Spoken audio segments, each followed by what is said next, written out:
বিয়ে প্রতিটি মেয়ের জীবনের এক নতুন অধ্যায়। আসসালামু আলাইকুম, কেমন আছেন সবাই? আশা করি ভালো আছেন, আমিও ভালো আছি। এই বছরের লাস্ট বিয়ে খেয়ে নিলাম। বিয়েটা ছিল অনেক দিন আগেই। আমি জিম করতাম, জিমের ট্রেনারের। দেখতে দেখতে চলে আসলাম ভিক্টোরিয়া কনভেনশন হলে।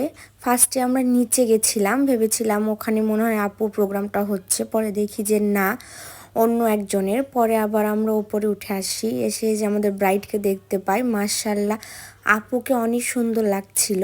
আর আপুর ঘরোয়াভাবে অনুষ্ঠান হয়েছিল, সেরকমভাবে মানে লোক ছিল না।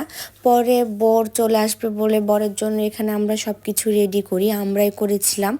আর আপুর কাজিনরা ছিল, আপুর কিছু রিলেটিভসরাও ছিল।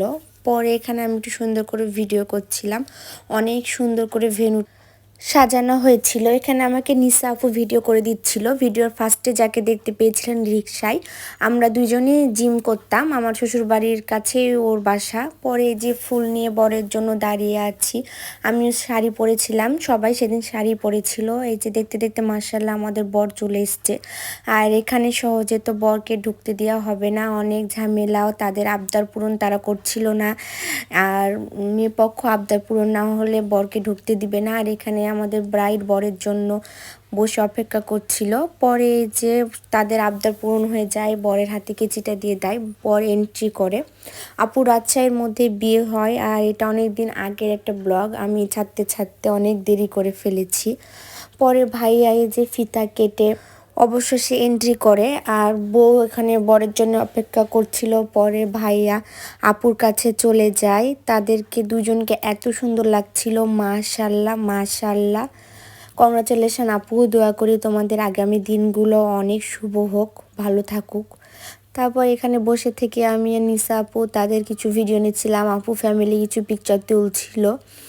আর এখানে তারা কথা বলছিল, আমি এটা ক্যান্ডিড ভিডিও করেছিলাম, অনেক ভালো লাগছিল। পরে সবাই খাওয়া দাওয়া করছে, আমি আনিসা আপু সবার লাস্টে বসেছিলাম। খাবার অনেক সুন্দর ছিল, পোলাও, রোস্ট, ডাল, জর্দা পোলাওটা অনেক সুন্দর হয়েছিল। আমি অনেক চেটেপুটে খেয়েছি, কারণ কথাই আছে বিয়েতে শুধু খাওন আর খাওন। এখানে আপু আর ভাইয়া খাচ্ছিল, তারা আমাদেরকে বলেছিল যে তোমরা আমাদের সাথে বসো, কিন্তু আমরা বসি নাই, যে থাক আমাদের দেরি হয়ে যাচ্ছে, আমরা খাওয়া দাওয়াটা শেষ করে নিই। এখানে আপু আমাকে তার প্লেটটা দেখাচ্ছিল যে দেখো আমি জিমের ট্রেনার, এটাতে আমার পরিচয়।